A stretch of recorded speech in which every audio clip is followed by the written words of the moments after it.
Hi dear students, good morning to all. ഇനി നമുക്ക് next topic നമ്മൾ ലാസ്റ്റ് ക്ലാസ്സിൽ ഫാക്ടറി ലേഔട്ടാണ് പറഞ്ഞു നിർത്തിയത്. ഫാക്ടറി ലേഔട്ട് നമ്മൾ പറഞ്ഞു ഫാക്ടറിയിൽ എങ്ങനെയായിരിക്കണം നമ്മൾ ഫാക്ടറി എങ്ങനെ എക്യുപ്മെൻറ്റ്സും കാര്യങ്ങളൊക്കെ സെറ്റ് ചെയ്യാൻ വേണ്ടിയിട്ട് എങ്ങനെയായിരിക്കണം നമ്മൾ ആ ഒരു ഫാക്ടറിയെ അറേഞ്ച് ചെയ്യേണ്ടതെന്നുള്ളതായിരുന്നു നമ്മൾ പറഞ്ഞു നിർത്തിയത്. അപ്പോൾ അതിനകത്ത് നമ്മൾ 3 ഫാക്ടേഴ്സാണ് എഫക്റ്റ് ചെയ്യുന്നതെന്നൊക്കെ പറഞ്ഞു. അതിൻ്റെ എക്സ്പ്ലനേഷൻ നമ്മൾ 2 ക്ലാസ്സുകളിലായിട്ട് എടുക്കുകയും ചെയ്തു. ഇനി നമ്മൾ നെക്സ്റ്റ് പറയുന്നത് എന്താണ് പ്ലാന്റ് ലേഔട്ട്. പ്ലാന്റ് ലേഔട്ട് എന്ന് പറഞ്ഞാൽ ഈ ലേഔട്ട് എന്ന് പറഞ്ഞാൽ നിങ്ങൾ ആദ്യം മനസ്സിലാക്കേണ്ടത് അറേഞ്ച്മെൻ്റ് ആണ് ലേഔട്ട് പറഞ്ഞത്. അപ്പോൾ ഫാക്ടറി ആകുമ്പോൾ എന്താണ് ഫാക്ടറീനെ എങ്ങനെ അറേഞ്ച് ചെയ്യണം, ഫാക്ടറീൻ്റെ സൈറ്റ് എങ്ങനെയുള്ളതായിരിക്കണം, അതാണ് ഫാക്ടറി എന്ന് പറയുമ്പോൾ വരുന്നത്. പ്ലാന്റ് ലേഔട്ട് എന്ന് പറയുമ്പോൾ എന്താണ് പ്ലാന്റ് എന്ന് പറഞ്ഞു കഴിഞ്ഞാൽ എന്താണ് ആ ഒരു പ്രൊഡക്ഷൻ നടക്കുന്ന ആ ഒരു പ്ലേസ് അതിനെയാണ് പ്ലാന്റ് എന്ന് പറയുന്നത്. അപ്പം ഈ പ്ലാന്റ് ലേഔട്ട് എന്ന് പറഞ്ഞു കഴിഞ്ഞിട്ടുണ്ടെങ്കിൽ എങ്ങനെ ആയിരിക്കണം ഇതിനകത്ത് വരുന്ന എക്യുപ്മെൻറ്റ്സ് അറേഞ്ച് ചെയ്യേണ്ടത് എന്നുള്ള തീരുമാനം.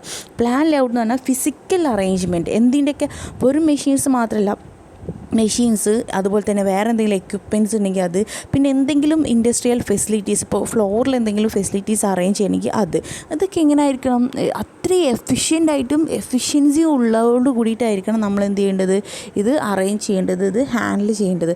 കൃത്യമായിട്ടുള്ള ഒരു രീതിയിലായിരിക്കണം നമ്മളിത് അറേഞ്ച് ചെയ്ത് വെക്കേണ്ടത്. അപ്പോൾ പ്ലാൻ ലേഔട്ട് എന്ന് പറഞ്ഞിട്ടുണ്ടെങ്കിൽ മറ്റുള്ള ഒരു എന്താ പറയുക കൺസെപ്റ്റിനെ സംബന്ധിച്ച് നോക്കുമ്പോൾ കുറച്ച് ഡിഫിക്കൽട്ടിയാണ്. അതായത് എൻജിനീയറിങ്ങും ആർക്കിടെക്ചറും ഇക്കണോമിയും ബിസിനസ് അഡ്മിനിസ്ട്രേഷൻ ഈ ഒരു മേഖലകളൊക്കെ എടുത്ത് നോക്കിക്കഴിഞ്ഞ് കഴിഞ്ഞാൽ അതിനേക്കാളും കുറച്ചുകൂടി ഒരു ഡിഫിക്കൽട്ടായിട്ടുള്ളൊരു ടാസ്ക്കാണ് പ്ലാന്റ് ലേഔട്ട് എന്ന് പറയുന്നത്. കാരണം നമ്മളത് വ്യക്തമായിട്ട് വൃത്തിയിൽ നമുക്ക് സൗകര്യത്തിന് നമുക്ക് കോസ്റ്റ് കുറഞ്ഞ രീതിയിൽ നമ്മളത് അറേഞ്ച് ചെയ്ത് വെച്ചാൽ നമുക്കവിടെ ടൈമും കോസ്റ്റും കൺസ്യൂം ചെയ്യാൻ പറ്റുള്ളൂ.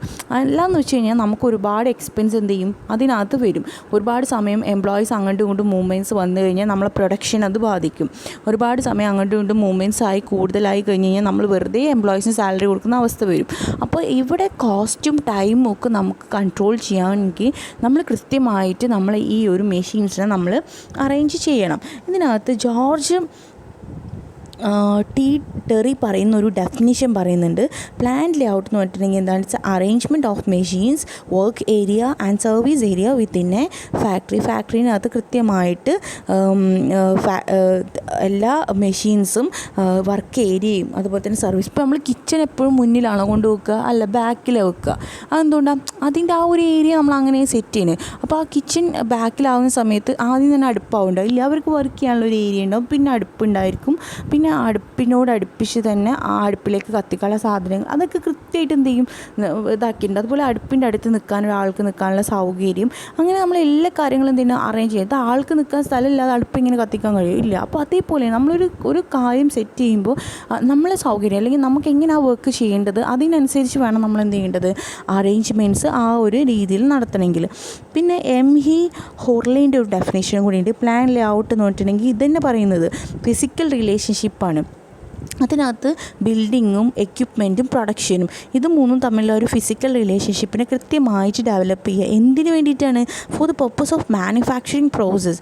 അത് എങ്ങനെ അത്ര എഫിഷ്യൻ്റ് ആയിട്ടുള്ള രീതിയിൽ മാനുഫാക്ചറിങ് പ്രോസസ്സ് നടക്കാൻ വേണ്ടിയിട്ട് എന്ത് ചെയ്യണം നമ്മൾ കാര്യങ്ങൾ സെറ്റ് ചെയ്യാണ് വേണ്ടത്. ഇനി നെക്സ്റ്റ് പറയാനുള്ളത് എന്തൊക്കെയാണ് പ്ലാന്റ് ലേഔട്ടിൻ്റെ ഫങ്ഷൻസ് എന്നുള്ളതാണ്. ലേഔട്ടിൻ്റെ ഏറ്റവും പ്രധാനപ്പെട്ട ഒരു ഫങ്ഷൻ എന്ന് പറയുകയാണെങ്കിൽ the extent of the plot of ground that will be required for the plant or to determine whether the plant can be arranged to fit to our available site. നമുക്ക് കിട്ടിയിട്ടുള്ള site നമ്മൾ വിചാരിക്കുന്ന രീതിയിലുള്ള plant നമുക്ക് arrange ചെയ്യാൻ പറ്റുമോ എന്നുള്ളതാണ് പ്രധാനപ്പെട്ടൊരു ഫങ്ഷൻ എന്ന് പറയുന്നത്. അപ്പം നമ്മൾ ഈ ഒരു പ്ലാന്റ് ലേഔട്ട് നമ്മൾ ഡെവലപ്മെൻറ്റ് ചെയ്യുന്ന സമയത്ത് അതിനോടകം തന്നെ നമ്മൾ എന്തും കൂടി ഡെവലപ്പ് ചെയ്യണം, നമ്മൾ അതിൻ്റെ ഡിസൈനും കൂടി എന്ത് ചെയ്യണം പ്രോസസ്സ് ചെയ്യണം. എന്നാലേ നമുക്ക് എന്ത് ചെയ്യാൻ പറ്റുള്ളൂ, നമ്മൾ വിചാരിക്കുന്ന രീതിയിൽ കാര്യങ്ങൾ നടത്താൻ പറ്റുള്ളൂ. അപ്പോൾ ഇതിന് വേണ്ടി പ്രധാനപ്പെട്ടുള്ള 3 ഫങ്ഷൻസുകളാണ് പറയുന്നത്. ഏതൊക്കെയാണെന്നുള്ളത് നോക്കാം. ഫസ്റ്റ് വണ്ണാണ് determine the optimum proportion of various items of equipments.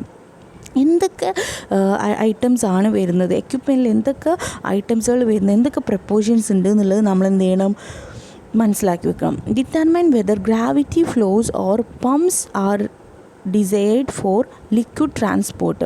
ഇപ്പോൾ വെള്ളം പോലത്തെ സാധനങ്ങളൊക്കെ അങ്ങോട്ടും ഇങ്ങോട്ടും നീക്കം കൊടുക്കണം എന്നുണ്ടെങ്കിൽ ഒരു ഡിപ്പാർട്ട്മെൻറ്റ് മറ്റൊരു ഡിപ്പാർട്ട്മെൻറ്റിലേക്കൊക്കെ കൈമാറുന്നുണ്ടെങ്കിൽ അതിന് വേണ്ടിയിട്ടുള്ള ആ ഒരു ഗ്രാവിറ്റി ഫ്ലോ, അതിന് വേണ്ടിയിട്ടുള്ള പമ്പുകൾ എന്ത് ചെയ്യണം ഉണ്ടോ എന്നുള്ളത് നമ്മൾ എന്ത് ചെയ്യണം ഡിറ്റർമൈൻ ചെയ്യണം. Achieve maximum utilization of necessary building and structure while avoiding a design that would lead to wastage of structure.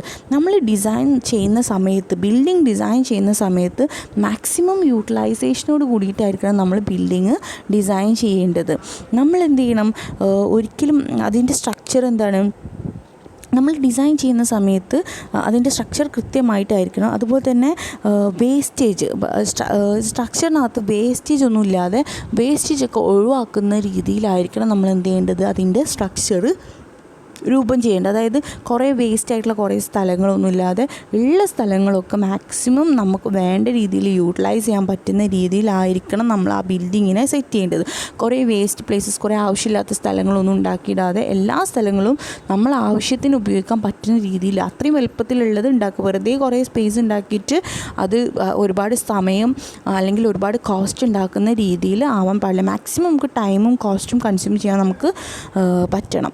അപ്പോൾ ഇതാണ് ഈ ഒരു പ്ലാന്റ് ലേഔട്ടിൻ്റെ ഫങ്ഷൻസ് എന്ന് പറയുന്നത്. ഇനി നെക്സ്റ്റ് നമുക്ക് നോക്കാനുള്ളത് എന്തൊക്കെ ഒബ്ജക്റ്റീവ്സാണ് ഉള്ളതെന്നുള്ളത് നോക്കാം. പ്രധാനപ്പെട്ട ഒബ്ജക്റ്റീവ്സുകളാണ്. ഫസ്റ്റ് വണ്ണാണ് there should be a proper utilization of cubic space. അതായത് നമ്മൾ കൃത്യമായിട്ട് എന്ത് ചെയ്യണം, നമുക്കുള്ള ആ ഒരു ലെങ്ത്ത്, വിഡ്ത്ത്, ഹൈറ്റ് ഇതൊക്കെ എന്ത് ചെയ്യണം, നമ്മൾ കൃത്യമായിട്ട് എന്ത് ചെയ്യണം, യൂട്ടിലൈസ് ചെയ്യണം. ഇപ്പം ഭയങ്കര എന്താ പറയുക, ഹൈറ്റൊക്കെ നമ്മൾ വെക്കുന്ന സമയത്ത് ആ ഒരു ഇപ്പോൾ നല്ല ഹൈറ്റ്, അത്യാവശ്യം ഇപ്പോൾ നമ്മുടെ ടൂൾസും എക്യുപ്മെൻറ്റ്സൊക്കെ നല്ല ഹൈറ്റുള്ളതാണെങ്കിൽ അതിനനുസരിച്ചുള്ള ഹൈറ്റ് അറേഞ്ച്. ഇപ്പോൾ നമ്മൾ ബിൽഡിങ് നമ്മൾ വിചാരിച്ചു നല്ല ഹൈറ്റിൽ വേണ്ടി വരുന്ന വെച്ചാൽ ഹൈറ്റിലാക്കി. പക്ഷേ നമ്മൾ ബിൽഡിങ്സിന് എക്യുപ്മെൻറ്റ്സിന് അത്ര ഹൈറ്റ് വേണ്ടാന്നുണ്ടെങ്കിൽ നമ്മൾക്ക് എന്ത് ചെയ്യാൻ പറ്റും, വേണമെങ്കിൽ ഒരു സീലിംഗ് ഒക്കെ ചെയ്തിട്ട് ഒന്നും കൂടി ഹൈറ്റ് എന്ത് ചെയ്യാൻ പറ്റും, റെഡ്യൂസ് ചെയ്യാൻ പറ്റും. അപ്പം നമുക്ക് വേണ്ട രീതിയിലുള്ള ഹൈറ്റും അതിന് അനുസരിച്ചുള്ള കൺവീനിയൻ്റ് ആയിട്ടുള്ള രീതിയിൽ നമുക്ക് ഗുഡ്സ് എക്യുപ്മെൻറ്റ്സ് സ്റ്റോർ ചെയ്യാൻ പറ്റുന്ന രീതിയിലൊക്കെ നമ്മൾ എന്ത് ചെയ്യുക, നമ്മളെ ബിൽഡിങ്ങിനെ നമ്മൾ മാക്സിമം യൂട്ടിലൈസ് ചെയ്യുക അല്ലെങ്കിൽ പ്രോപ്പറായിട്ട് യൂട്ടിലൈസ് ചെയ്യുക. അതുപോലെ തന്നെ waiting time of the semi finished product is minimised. നമ്മൾ സെമി ഫിനിഷ്ഡ് പ്രോഡക്റ്റ്സ് ഇങ്ങനെ കെട്ടിക്കെടുക്കാതെ മാക്സിമം എന്ത് ചെയ്യുക, അതിനെ അടുത്ത പ്രോസസ്സിലേക്ക് എത്തിക്കാൻ വേണ്ടിയിട്ട് നോക്കുക. അതുപോലെ തന്നെ നമ്മൾ അകത്ത് വർക്ക് ചെയ്യുന്ന ആളുകൾ വർക്കിംഗ് കണ്ടീഷൻസ് സേഫ് ആയിട്ടുള്ളതല്ല, അവർക്ക് പ്രോപ്പർ വെൻറ്റിലേഷൻ ഇല്ല, അവരുടെ അറ്റ്മോസ്ഫിയർ സേഫ് അല്ല എന്നുള്ളത് എന്ത് ചെയ്യണം, നമ്മൾ ഉറപ്പുവരുത്തണം. അതുപോലെ തന്നെ നമ്മൾ മെറ്റീരിയൽസ് ഹാൻഡിൽ ചെയ്യുന്ന സമയത്തും അത് ട്രാൻസ്പോർട്ട് ചെയ്യുന്ന സമയത്തൊക്കെ മാക്സിമം എന്ത് ചെയ്യണം, അതൊക്കെ കുറക്കാൻ നോക്കണം. ഞാൻ നേരത്തെ പറഞ്ഞ പോലെ കുറേ മൂവ്മെൻറ്റ്സും കുറേ ട്രാൻസ്പോർട്ടേഷനും കുറേ മെറ്റീരിയൽ ഹാൻഡ്ലിങ് ടൈമൊക്കെ ഉണ്ടായി കഴിയുമ്പോൾ ആ മൂവ്മെൻറ്റ്സിനൊക്കെ ഡിസ്റ്റൻസ് കൂടുന്ന സമയത്തൊക്കെ നമുക്ക് എന്താണ്, അത്രയും ടൈം അവിടെ കൺസ്യൂം ചെയ്യുകയാണ്, അല്ലെങ്കിൽ അത്രയും കോസ്റ്റ് അവിടെ വരികയാണ്. അപ്പോൾ അത്രയും വർക്ക് ചെയ്യേണ്ട ആ ടൈമാണ് നമുക്ക് നഷ്ടപ്പെടുന്നത്. അപ്പോൾ ട്രാൻസ്പോർട്ടേഷനും മെറ്റീരിയൽ ഹാൻഡ്ലിങ്ങും പ്രോപ്പറായിട്ട് നമ്മൾ എന്ത് ചെയ്യണം, ഹാൻഡിൽ ചെയ്യണം. അതുപോലെ തന്നെ the movements made by the workers are minimized. നമ്മൾ വർക്കേഴ്സിൻ്റെ മൂവ്മെൻറ്റ്സ് എപ്പോഴും എന്ത് ചെയ്യണം, നമ്മൾ കുറയ്ക്കണം. അതുപോലെ തന്നെ സ്യൂട്ടബിൾ ആയിട്ടുള്ള സ്പേസ്, പ്രൊഡക്ഷൻ സെൻറ്റേഴ്സിന് സ്യൂട്ടബിൾ ആയിട്ടുള്ള സ്പേസ് നമ്മൾ എന്ത് ചെയ്യണം, മനസ്സിലാക്കണം. പിന്നെ അതുപോലെ തന്നെ നമ്മൾ പ്ലാന്റിൻ്റെ മെയിൻ്റെനൻസ് എപ്പോഴും സിമ്പിളായിട്ടുള്ള രീതിയിലായിരിക്കണം നമ്മൾ മെയിൻറ്റെയിൻ ചെയ്യേണ്ടത്. പിന്നെ അതുപോലെ തന്നെ there is increased flexibility for changes in product design and future expansion. Product design ചെയ്യുന്ന സമയത്ത് അതിന് വരുത്തുന്ന ചേഞ്ചസിന് ഒരു ഫ്ലെക്സിബിലിറ്റി വേണം. അതുപോലെ തന്നെ നമുക്ക് എന്ത് ചെയ്യണം, ഭാവിയിൽ നമുക്ക് പുതിയ പ്രോഡക്റ്റ്സ് കൊണ്ടുവരണം. ഇത് നമ്മളിപ്പോൾ ഉള്ള പ്രോഡക്റ്റ് സക്സസ് ആയി, ഇനി അതിൻ്റെ പുതിയ വേരിയൻസ് ഒക്കെ കൊണ്ടുവരണമെന്നുണ്ടെങ്കിൽ നമുക്ക് ചിലപ്പോൾ ബിൽഡിംഗ് ഒക്കെ എക്സ്പാൻഡ് ചെയ്യേണ്ടി വരും. അപ്പോൾ ആ ഒരു എക്സ്പാൻഷനും കൂടി മനസ്സ് കണ്ടിട്ട് വേണം നമ്മൾ ആ ഒരു പ്ലാൻ ലേഔട്ട് സെറ്റ് ചെയ്യാൻ വേണ്ടിയിട്ട്. എന്നാലും ഇതിനകത്ത് കൃത്യമായിട്ടുള്ള നമുക്ക് ബുദ്ധിമുട്ടുകളില്ലാത്ത രീതിയിൽ കോപ്പറേറ്റീവ് ആയിട്ടുള്ള ചേഞ്ചസ് വരുത്താനും പുതിയ എക്യുപ്മെൻറ്റ്സും പുതിയ ടെക്നോളജിയൊക്കെ നമുക്ക് വേസ്റ്റ് കുറച്ചുകൊണ്ട് നമുക്ക് എന്ത് ചെയ്യാൻ പറ്റുള്ളൂ, നടപ്പിലാക്കാൻ സാധിക്കുള്ളൂ. അതുപോലെ തന്നെ ഒരു നല്ലൊരു മെറ്റീരിയൽസ് നമ്മൾ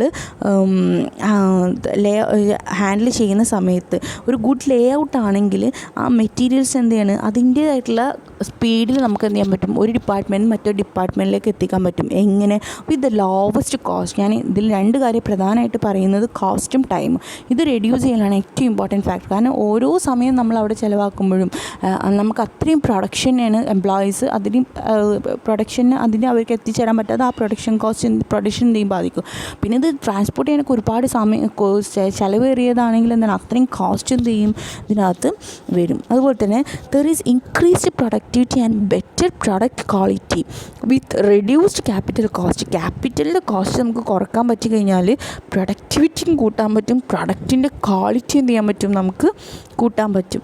അതുപോലെ തന്നെ എപ്പോഴും നമ്മൾ എന്ത് ചെയ്യണം, എംപ്ലോയീസിൻ്റെ മൊറൽ നമ്മൾ ഉറപ്പ് വരുത്തണം. അവർക്ക് എന്ത് ചെയ്യണം, ഞാൻ നേരത്തെ പറഞ്ഞ പോലെ അവർ കംഫർട്ടബിൾ ആയിരിക്കണം, അവർക്ക് സാറ്റിസ്ഫാക്ഷൻ ഉണ്ടായിരിക്കണം. അവിടെ വർക്ക് ചെയ്യുന്ന എംപ്ലോയീസ് സാറ്റിസ്ഫാക്ഷൻ ഉണ്ടാകുമ്പോൾ ആ പ്രൊഡക്റ്റിന് അതിനനുസരിച്ചുള്ള ഒരു ക്വാളിറ്റി നമുക്ക് മെയിൻറ്റെയിൻ ചെയ്യാൻ പറ്റും. അപ്പോൾ എംപ്ലോയീസിൻ്റെ ക്വാളിറ്റി അല്ലെങ്കിൽ എംപ്ലോയീസിൻ്റെ ആ ഒരു സാറ്റിസ്ഫാക്ഷൻ, എംപ്ലോയീസ് കംഫർട്ടബിൾ ആണോ എന്നുള്ളതും കൂടി നമ്മൾ എന്ത് ചെയ്യണം, എപ്പോഴും മനസ്സിലാക്കണം. അല്ലെങ്കിൽ നമ്മൾ അതിനെക്കുറിച്ചിട്ട് എന്ത് ചെയ്യണം, അവർ ആ ഒരു മൊറൽ എപ്പോഴും നമ്മൾ എന്ത് ചെയ്യണം, ബൂസ്റ്റ് ചെയ്യാൻ വേണ്ടിയിട്ട് നോക്കണം. ദെൻ ലാസ്റ്റ് വണ്ണാണ് the workers should be so arranged that there is no difficulty in supervision, coordination and control. There should be no hiding places into which goods can be mislaid. Goods, raw materials and ready stocks must be readily observable at all time. It will reduce the pilferage of materials and labor. അതായത് നമ്മൾ എപ്പോഴും നമ്മളെ building അല്ലെങ്കിൽ നമ്മൾ set ചെയ്യുന്ന സമയത്ത്, ഈ പ്ലാന്റൊക്കെ layout set ചെയ്യുന്ന സമയത്ത് കൃത്യമായിട്ട് നമുക്ക് അവരെ വീക്ഷിക്കാൻ, കൃത്യമായിട്ട് അവരെ സൂപ്പർവൈസ് ചെയ്യാൻ, അല്ലെങ്കിൽ കൃത്യമായിട്ട് നമുക്ക് അവരെ കോർഡിനേറ്റ് ചെയ്യാനും കൺട്രോൾ ചെയ്യാനും പറ്റണം. അതായത് ഒരു സ്ഥലത്ത് കൂടെ എങ്ങനെയായിട്ട് പോയാൽ പിന്നെ അവരെ കാണാൻ പറ്റാത്തൊരു ലെവലായി കഴിഞ്ഞ് കഴിഞ്ഞാൽ അവിടെ എന്ത് ചെയ്യും, ആ പ്രൊഡക്റ്റിനെ തിരിമറി ചെയ്യാനുള്ള സാധ്യതകളൊക്കെ ഉണ്ട്. അപ്പോൾ ആ ഒരു പിലിഫ്രേജ് ഒക്കെ ഒഴിവാക്കാൻ വേണ്ടിയിട്ട്, അല്ലെങ്കിൽ ആ ഒരു മിസ്ലീഡ് ഒഴിവാക്കാൻ വേണ്ടിയിട്ട് എല്ലാ ആംഗിളിൽ നിന്നും എല്ലാ രീതിയിലും നമുക്ക് എംപ്ലോയീസിനെ കോർഡിനേറ്റ് ചെയ്യാനും കൺട്രോൾ ചെയ്യാനും സൂപ്പർവൈസ് ചെയ്യാനും പറ്റുന്ന രീതിയിലായിരിക്കണം. എംപ്ലോയീസ് എന്തെങ്കിലും തരത്തിലുള്ള തിരിമറികൾ കാണിക്കാനുള്ള സാധ്യത ഉണ്ടെങ്കിൽ ആ സാധ്യതകൾ ഒഴിവാക്കിക്കൊണ്ടായിരിക്കണം നമ്മളെ പ്ലാൻ ലേഔട്ട് നമ്മൾ സെറ്റ് ചെയ്യാൻ. കാരണം എംപ്ലോയീസ് എന്ത് തരത്തിലുള്ള മോശം പ്രവർത്തനം, ഇപ്പോൾ എംപ്ലോയീസ് സ്വാഭാവികമായിട്ടും അവർക്ക് നമ്മൾ നേരത്തെ പറഞ്ഞ സാറ്റിസ്ഫാക്ഷൻ കംഫർട്ടബിളും കിട്ടിയില്ലെങ്കിൽ അവർ ഈ പ്രോഡക്റ്റിൽ എന്തെങ്കിലും മറിമായങ്ങൾ ചെയ്ത് കഴിഞ്ഞ് കഴിഞ്ഞാൽ അത് ആ കമ്പനീൻ്റെ റെപ്യൂട്ടേഷനെയാണ് ബാധിക്കുക. അതുകൊണ്ട് തന്നെ ആ കമ്പനീൻ്റെ റെപ്യൂട്ടേഷനെ ബാധിക്കത്തക്ക രീതിയിലുള്ള പ്രവർത്തനങ്ങൾ എംപ്ലോയീസിന് ചെയ്യാൻ വേണ്ടിയിട്ടുള്ള അവസരങ്ങൾ നമ്മൾ എന്ത് ചെയ്യരുത്, ഒരു കാരണവശാലും ഈ ഒരു പ്ലാന്റ് ലേഔട്ട് സെറ്റ് ചെയ്യുന്ന സമയത്ത് ഉണ്ടാക്കാൻ പാടില്ല. കൃത്യമായിട്ട് നമുക്ക് എംപ്ലോയീസിനെ സൂപ്പർവൈസ് ചെയ്യാൻ പറ്റുന്ന രീതിയിലായിരിക്കണം നമ്മളെ മെഷീൻസ് സെറ്റ് ചെയ്യേണ്ടത്. അപ്പോൾ ഇത്രയും കാര്യങ്ങളാണ് ഇന്ന് നമ്മൾ നോക്കിയത്. ഇന്ന് നോക്കിയത് പ്ലാൻ ലേഔട്ടും അതിൻ്റെ ഫങ്ഷൻസും ഒബ്ജക്റ്റീവ്സാണുള്ളത്. ടോപ്പിക്ക് കംപ്ലീറ്റ് ആയിട്ടില്ല, ഇനിയുണ്ട് എടുക്കാൻ. നെക്സ്റ്റ് ക്ലാസ്സിൽ നമ്മളതിൻ്റെ ഫാക്ടേഴ്സ് എന്തൊക്കെയാണെന്നുള്ളതും അതുപോലെ തന്നെ അതിൻ്റെ ടൈപ്സ് ഓഫ് പ്ലാൻ ലേഔട്ട്, അങ്ങനെ കുറച്ച് കാര്യങ്ങളും കൂടി ഇതിനകത്ത് പറയാനുണ്ട്. അപ്പോൾ നെക്സ്റ്റ് ക്ലാസ്സിൽ നമ്മളിനി ഇതിൻ്റെ തന്നെ ബാക്കി ഭാഗങ്ങളിലേക്ക് നമ്മൾ പോകും. Okay, thank you.